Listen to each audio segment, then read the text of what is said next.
Good afternoon, everyone. My name is Mayur, and some of you know me, most of you do not know me.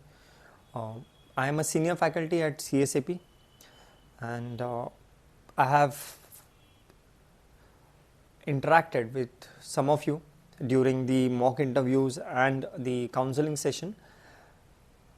First of all, once again, on behalf of whole CSAP team, let me congratulate you on clearing the mains examination. I'm sure you must be preparing really well for your interview preparation.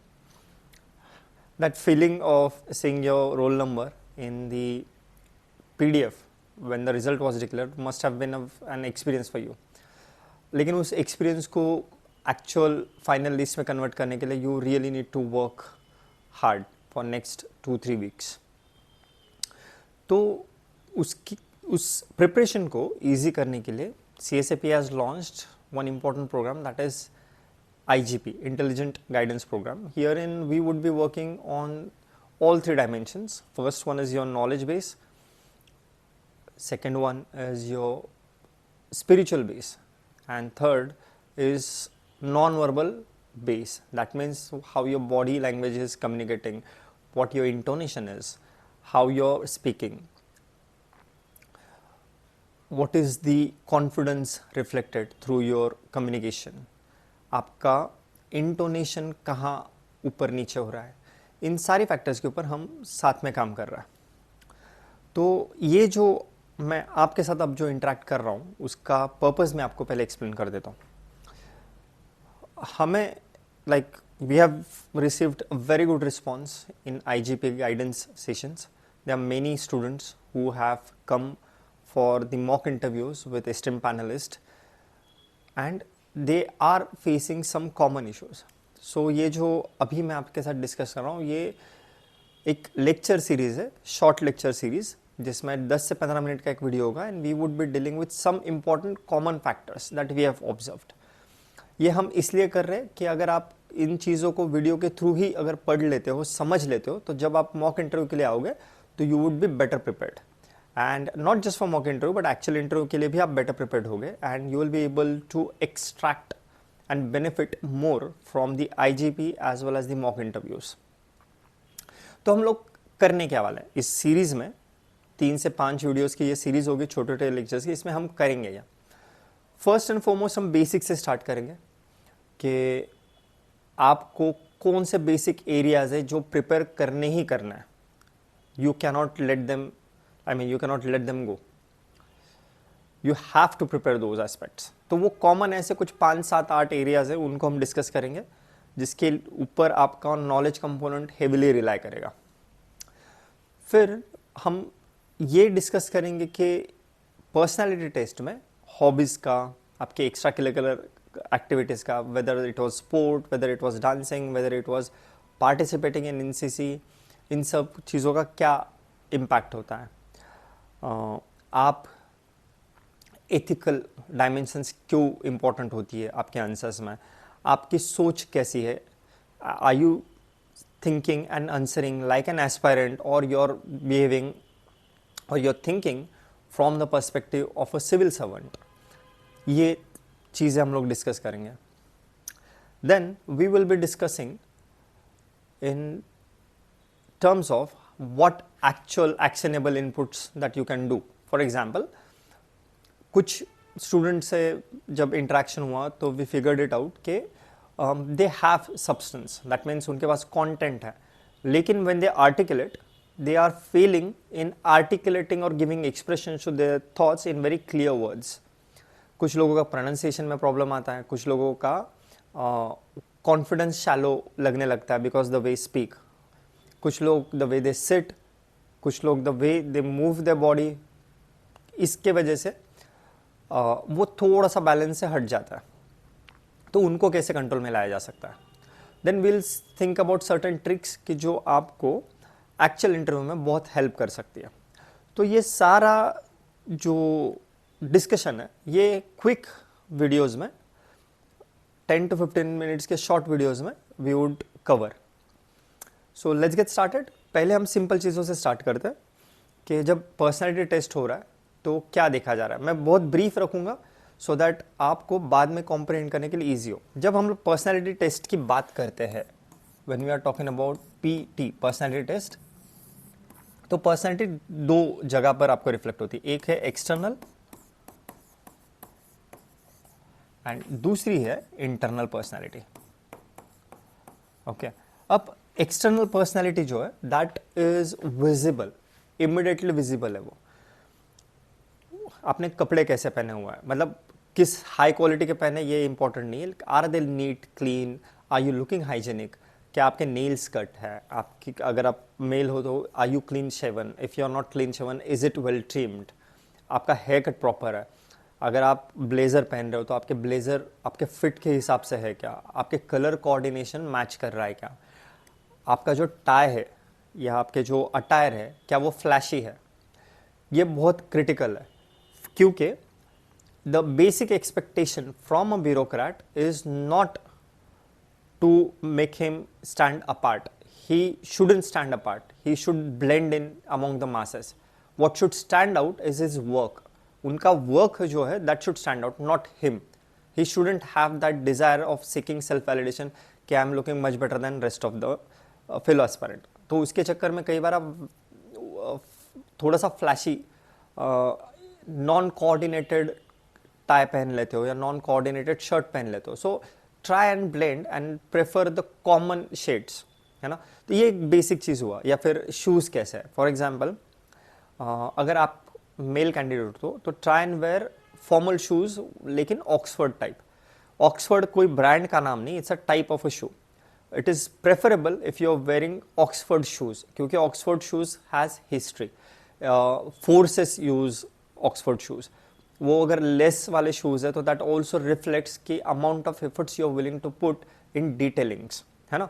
तो ये सारी चीज़ें external personality में दिखाई देती हैं। Female के लिए भी सिमिलर रहते हैं कि आप मेखला चादर पहन रहे हो तो उसके ऊपर आप are you wearing a blazer, if you are wearing blazer are you comfortable, या वो बस आप अनकंफर्टेबल होते हुए भी उसको कैरी कर रहे हो। ये बेसिक सी चीज़ है। आप जब बात जब कर रहे हो तो आप किस तरीके से बात कर रहे हो, are you like moving your hands too much और you are relaxed, you are confident, ये सारा एक्सटर्नल पर्सनैलिटी का एस्पेक्ट है।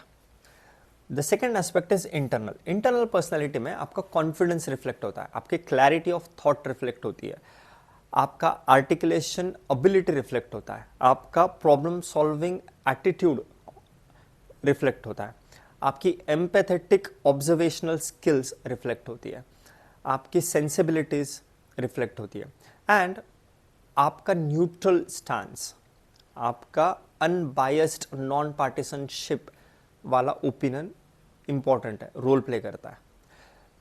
आप जब बात करते हो तो आप फर्म हो या नहीं हो, ये इंपॉर्टेंट है। इज योर वॉइस शेकी, या आप बहुत ज़्यादा असर्टिव हो या बहुत ज़्यादा रिजिड हो, तो वो कैसे रिफ्लेक्ट होता है। For example,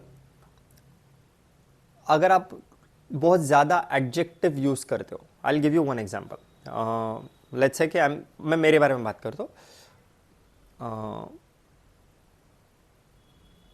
first statement is I am a smart guy, and second statement is I am very smart guy. First statement, I can do this, I am the best to do this। ये जो आप adjective add कर रहे हो that makes a huge difference. जो पहला statement है I am a smart guy, it reflects confidence, but when you say I am very smart guy, it reflects कि आप थोड़ा सा ओवर कॉन्फिडेंट हो रहे हो।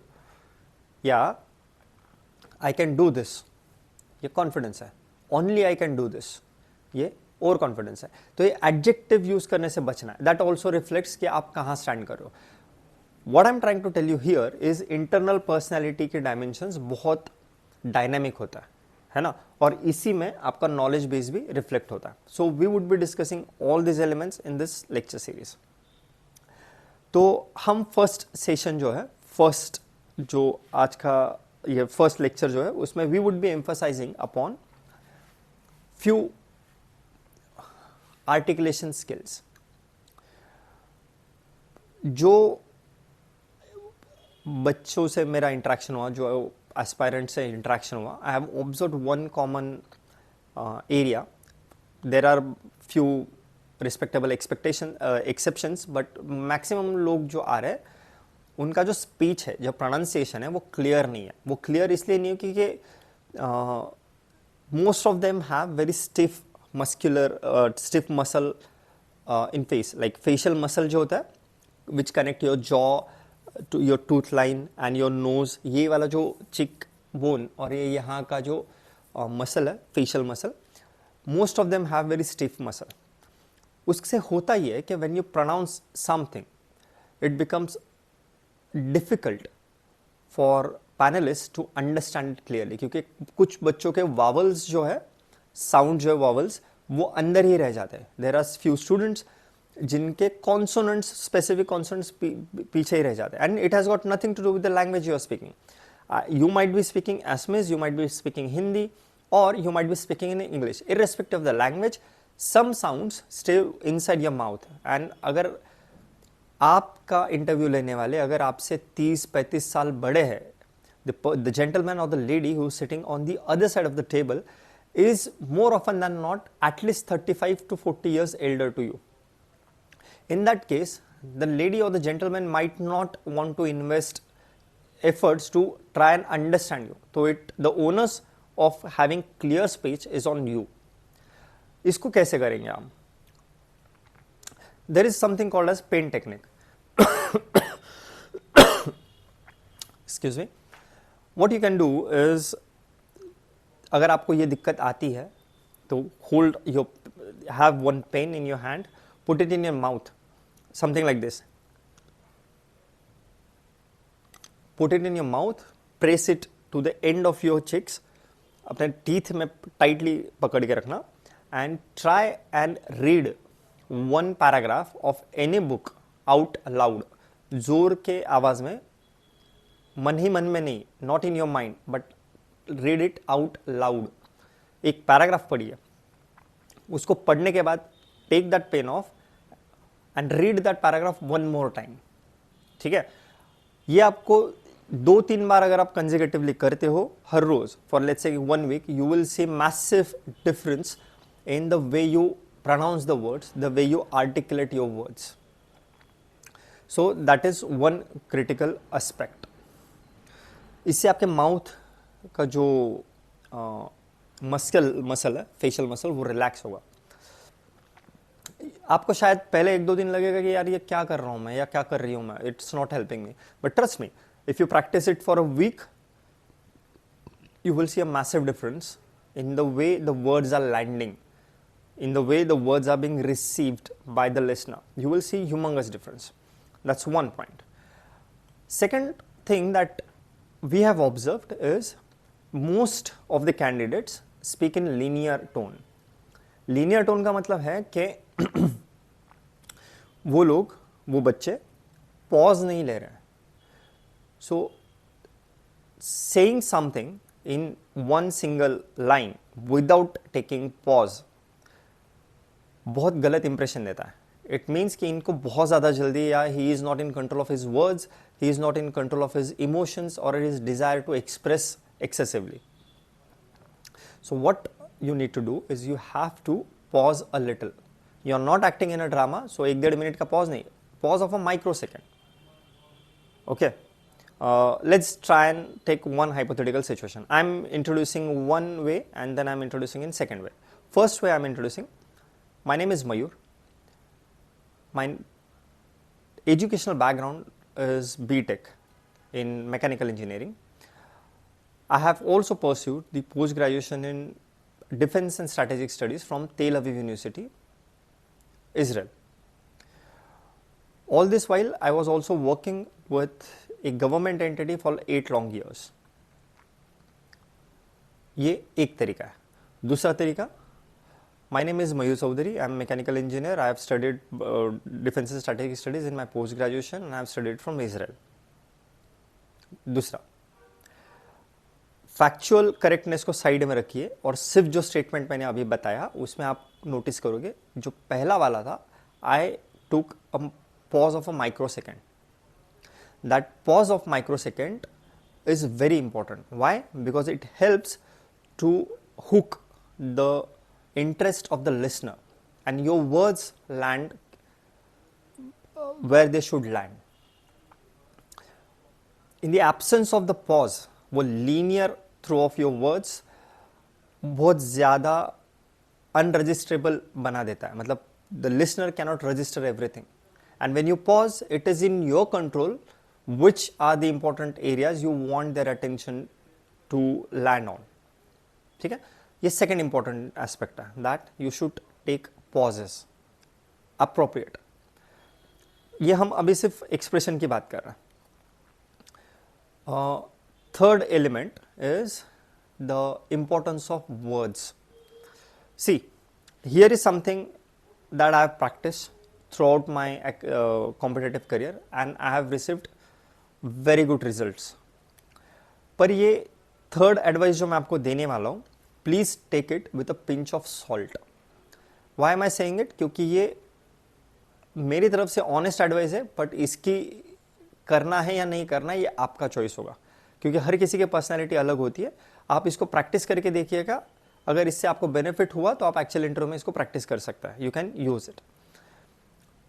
लेट्स से अगर मेरा इंटरव्यू 21 जनवरी को है, तो what I will be doing is 19 जनवरी को आफ्टर लंच, 19 जनवरी आफ्टर लंच टिल 21 जनवरी मेरे इंटरव्यू तक मैं किसी से कुछ बात नहीं करूंगा. आई विल स्टे साइलेंट, पूरा मौन व्रत ले लूंगा. Anything, there is anything important, I'll write it down, I'll convey through text, but I will not speak, I will not utter a word.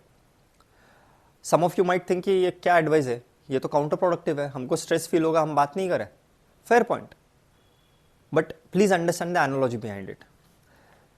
आपने अगर 3 साल कहीं जॉब किया है और आपका लेट्स से कि आपका सैलरी 50,000 था, आप अच्छा high quality standard of living afford कर सकते थे, लेकिन आपने सारे जो आपके एक्सपेंसेस है उसको कट शॉर्ट किया, ना पार्टी की ना कुछ किया, कहीं फालतू का खर्चा नहीं किया, बेर मिनिमम खर्चा किया और पैसे जमा किया. और अब पिछले 3 साल से वो पैसे जमा कर रहे हो. अब आपके पास कुछ पैसे जमा हो चुके हैं, एक पूंजी, एक कॉर्पस जमा हो चुका है. Now if I ask you कि उस कॉर्पस को खर्च करो, तो आप कहीं पे भी खर्च करोगे क्या? आप बहुत जुडिशियसली यूज करोगे ना उस कॉर्पस को.